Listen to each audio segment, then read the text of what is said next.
हरे कृष्ण, राधे राधे। जय माँ लक्ष्मी, जय विष्णु भगवान। आज शुक्रवार को हम सुनेंगे माँ लक्ष्मी की वैभव लक्ष्मी व्रत कथा। एक बहुत बड़ा नगर था जिसकी जनसंख्या अत्यधिक थी।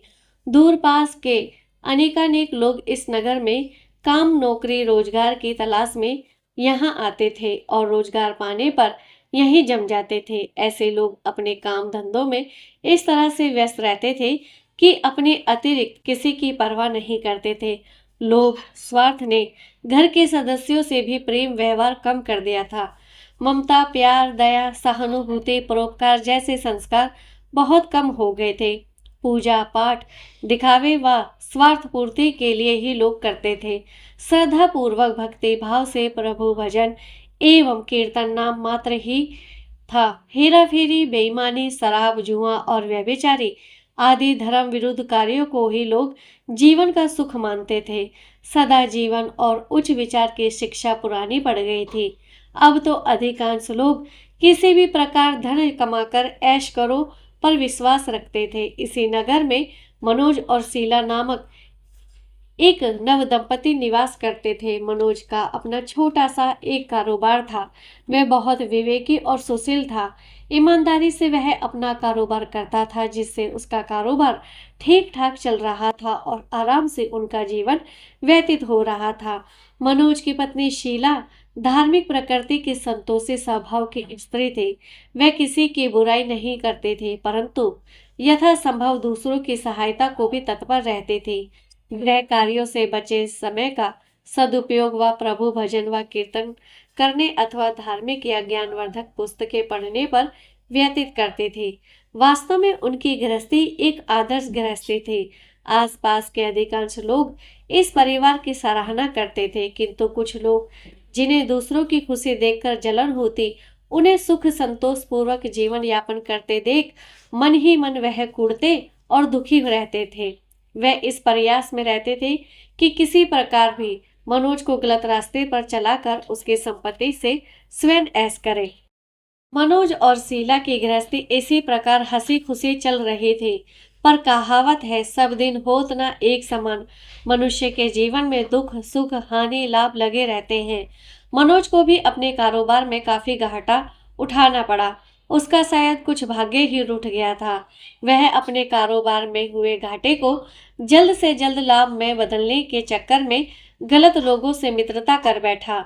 यह झूठे मित्र उसे जल्द ही करोड़पति बनने का सपना दिखाने लगे। जुआ, घुड़दौड़, शराब आदि के कुचक्र में डाल दिया। जुए, शराब आदि केटुबों में आज तक कौन धनवान हुआ है? जो यह धनवान होता है, मनोज करोड़पति तो बना ही नहीं, खाकपति अवश्य बन गया। जल्द से जल्द अमीर बनने के लालच में वह घर में थोड़ी बहुत बची धन संपत्ति, गहने, जेवर आदि भी गवा बैठा। एक समय ऐसा था कि मनोज अपनी पत्नी शीला के साथ सुखपूर्वक जीवन व्यतीत कर रहा था। कुछ ही दिनों में ऐसा समय आ गया कि उसे दो समय के भोजन के भी लाले पड़ गए। घर में दरिद्रता और भूखमरी का साम्राज्य हो गया। इससे मनोज और चिड़चिड़ा हो गया। वह बात बात पर अपनी पत्नी शीला के साथ गाली गलौज और मारपीट करने लगा। शीला एक सुशील और संस्कारी स्त्री थी। वह पति को अपना सर्वस्व समझती थी। पति के व्यवहार से वह दुखी तो बहुत थी, किंतु भगवान पर भरोसा रखकर वह सब दुख सहने लगी। कहते हैं, दुख में ही भगवान याद आते हैं। सो शीला का मन भी हर समय प्रभु भरोसे था और विश्वास था कि भगवान उसे सुख के दिन भी अवश्य दिखाएंगे। एक दिन दोपहर को शीला दुखी हृदय से भगवान को याद कर रही थी कि हे प्रभु, हम तेरे बच्चे हैं, हमारी गलतियां और अपराधों को आप क्षमा करो। हे भगवान, मेरे पति को सद्बुद्धि दो। अभी भी वह ऐसा ही कह रही थी कि अचानक किसी ने के उसके द्वार पर दस्तक दी।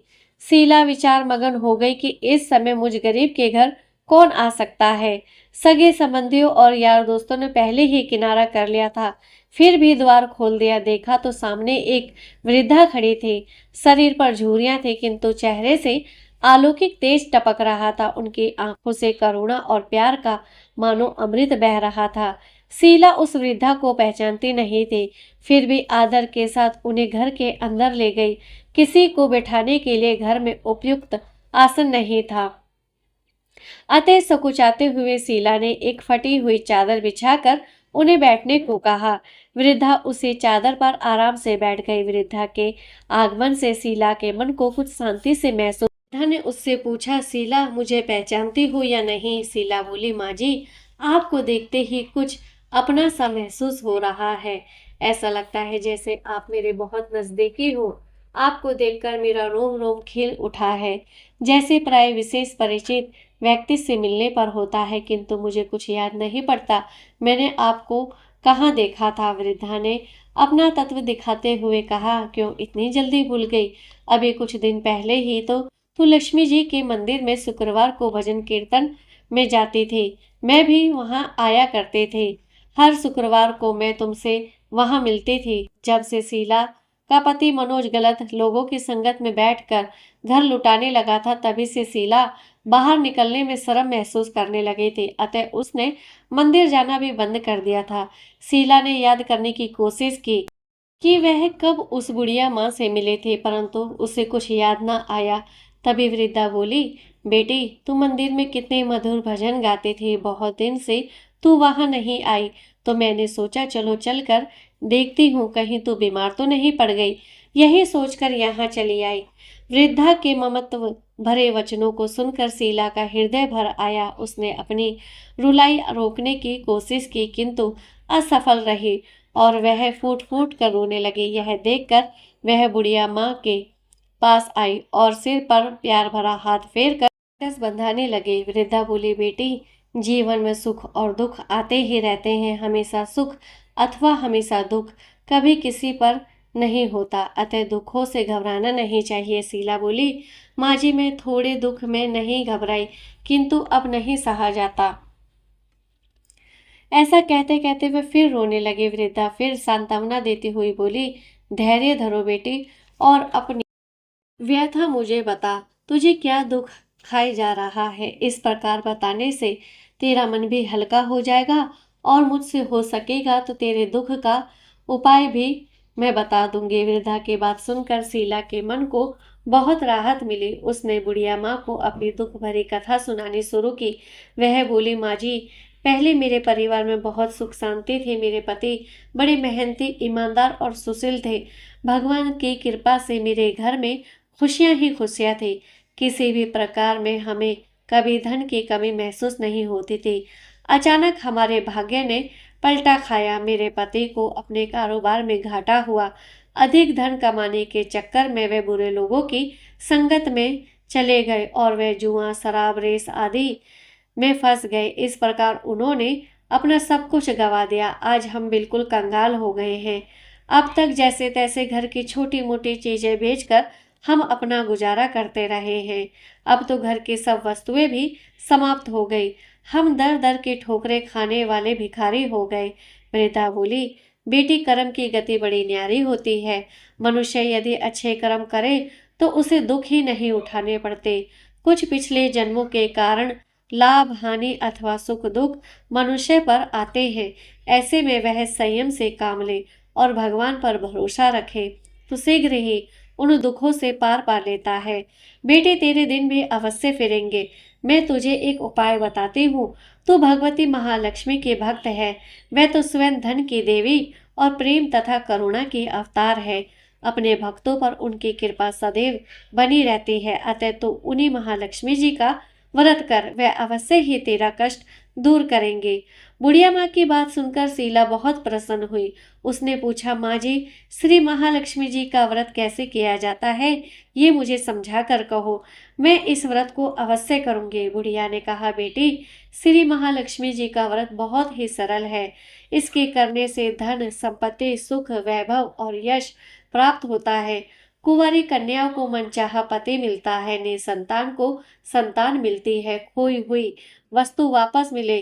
कोई अन्य मनोकामनाएं भी इस व्रत को करने से पूर्ण होती है। धन और वैभव प्रदान करने के कारण ही देवी महालक्ष्मी को धन लक्ष्मी अथवा वैभव लक्ष्मी भी कहा जाता है। शुक्रवार का देवी का दिन होता है, इसलिए यह व्रत शुक्रवार को ही किया जाता है। व्रत करने वाले को सुबह स्नान आदि से निवृत्त होकर भगवती महालक्ष्मी, महा वैभव लक्ष्मी माँ का निरंतर जाप करते रहना चाहिए।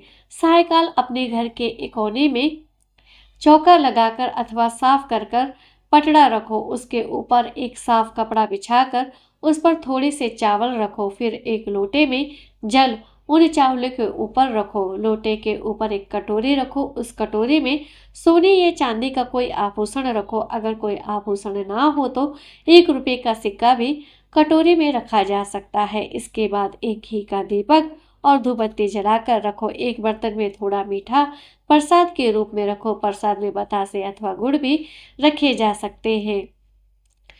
लकड़ी के पटड़े के ऊपर लोटे के पास सोने चांदी या तांबे पर बना श्री यंत्र भी रखो। यदि धातु का श्री यंत्र घर में ना हो तो कागज पर छपे श्री यंत्र को भी रखा जा सकता है। भगवती लक्ष्मी माँ को श्री यंत्र अत्यधिक प्रिय है और भक्तों की सुविधा के लिए श्री यंत्र तथा भगवती महालक्ष्मी के 8 प्रमुख स्वरूप की पूजा जरूर करनी चाहिए। पूजा करने और कथा कहने के लिए पटड़े के पास पूर्व की ओर मुंह करके बैठो। सबसे पहले श्री यंत्र को हाथ जोड़कर श्रद्धा पूर्वक नमस्कार करो। फिर वैभव लक्ष्मी के ध्यान मंत्र को पढ़कर भगवती महालक्ष्मी जी की स्तुति करो। जिन्हें संस्कृत में भी ध्यान या मंत्र करने में कठिनाई हो वह सरल भाषा में भी ध्यान व स्तुति कर सकते हैं। भगवती महालक्ष्मी दिखावे की नहीं बल्कि भाव की भूखी है। इसके पश्चात कटोरी में रखे आभूषण या रुपए पर हल्दी, कुमकुम और चावल चढ़ाओ। फिर दोनों हाथों से लाल रंग के पुष्प अर्पित कर प्रसाद का भोग लगाओ और धूप व दीप दिखाओ। पुण्य लक्ष्मी जी की स्तुति करके लक्ष्मी महिमा गाओ और आरती उतारो। फिर मन ही मन सच्चे हृदय से जय माँ लक्ष्मी का 11 बार उच्चारण करो। इसके बाद 11 या 21 शुक्रवार को व्रत करने का संकल्प लेकर अपनी मनोकामना पूरी करने के लिए माँ से हाथ जोड़कर विनती करो। अंत में माँ का प्रसाद बांट दो। थोड़ा सा प्रसाद अपने लिए रखो। बाद में कटोरी में रखा आभूषण, रुपया और श्री यंत्र उठा कर रखो। लोटे का पानी तुलसी के पौधे में चढ़ा दो। इस दिन पूरे दिन उपवास रखकर सायकाल प्रसाद खाना चाहिए। यदि इतनी शक्ति ना हो तो एक बार शाम को प्रसाद खाकर सादा वैष्णव भोजन कर सकते हैं। इस प्रकार इस व्रत को शास्त्रीय विधि के अनुसार करने से उसका फल अवश्य प्राप्त होता है। इस व्रत के प्रभाव से मनुष्य की सब विपत्तियां दूर होकर धन वैभव की प्राप्ति होती है। कुंवारी कन्याओं को मन भावन वर मिलता है। सौभाग्यवती स्त्रियों का सौभाग्य अखंड रहता है। निसंतान दंपति को संतान की प्राप्ति होती है और भी कोई मनोकामना हो तो वह भी अवश्य पूरी होती है। शीला यह सब सुनकर बहुत ही प्रसन्न हुई। उसने कहा, माँ जी, आपने ये जो श्री वैभव लक्ष्मी जी के व्रत की विधि बताई है उसे मैं अवश्य ही करूंगी। आप कृपा करके मुझे इसकी उद्यापन विधि भी समझा कर बताइए। वृद्धा ने कहा, बेटी, इस व्रत के उद्यापन करने की विधि भी बहुत सरल है। ध्यान से सुनो।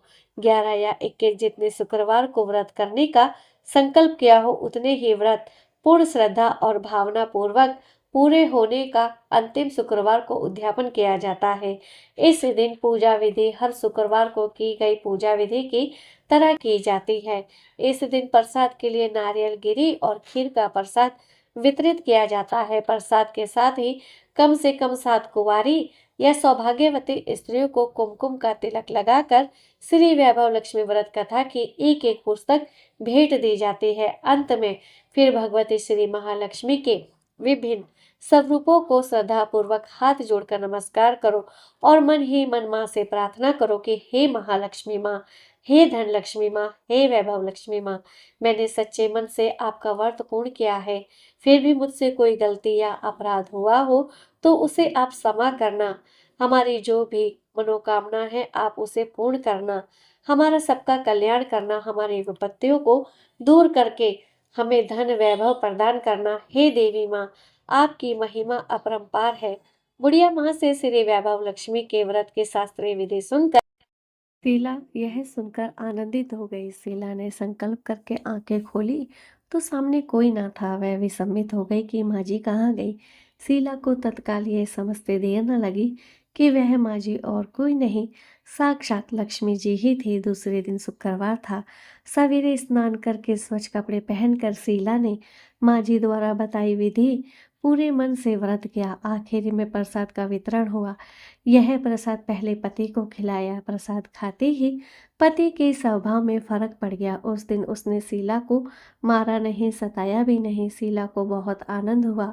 उनके मन में वैभव लक्ष्मी व्रत के लिए और भी श्रद्धा बढ़ गई। शीला ने पूर्ण श्रद्धा भक्ति से 21 शुक्रवार तक वैभव लक्ष्मी व्रत किया। 21वें शुक्रवार को माँ जी के कहे मुताबिक उद्यापन विधि करके 7 स्त्रियों को वैभव लक्ष्मी व्रत की 7 पुस्तकें उपहार में दी। फिर माता जी के धन लक्ष्मी स्वरूप की छवि को वंदन करके भाव से मन ही मन प्रार्थना करने लगी, हे माँ धन लक्ष्मी, मैंने आपका वैभव लक्ष्मी व्रत करने की मन्नत मानी थी। वह व्रत आज पूर्ण किया है। हे माँ, मेरी हर विपत्ति दूर करो, हमारा सबका कल्याण करो। जिसे संतान न हो उसे संतान देना, सौभाग्यवती स्त्री का सौभाग्य अखंड रखना, कुंवारी लड़की को मनभावन पति देना। जो आपका यह चमत्कारी वैभव लक्ष्मी व्रत करे उन सब की विपत्ति दूर करना, सभी को सुखी करना। हे माँ, आपकी महिमा अपरंपार है। ऐसा बोलकर लक्ष्मी जी के धन लक्ष्मी स्वरूप की छवि को प्रणाम किया।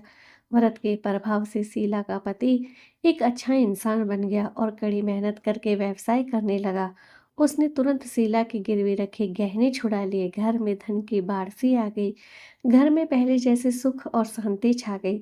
वैभव लक्ष्मी व्रत का प्रभाव देखकर गली मोहल्ले की दूसरी स्त्रियां भी विधि पूर्वक वैभव लक्ष्मी व्रत करने लगी। वैभव लक्ष्मी व्रत 7, 11 या 21 जितने भी शुक्रवार की मन्नत मांगी हो उतने शुक्रवार तक यह व्रत पूरी श्रद्धा तथा भावना के साथ करना चाहिए। आखिरी शुक्रवार को इसका शास्त्रीय विधि के अनुसार उद्यापन करना चाहिए। आखिरी शुक्रवार को प्रसाद के लिए खीर बनानी चाहिए। जिस प्रकार हर शुक्रवार को हम पूजन करते हैं वैसे ही पूजन करना चाहिए।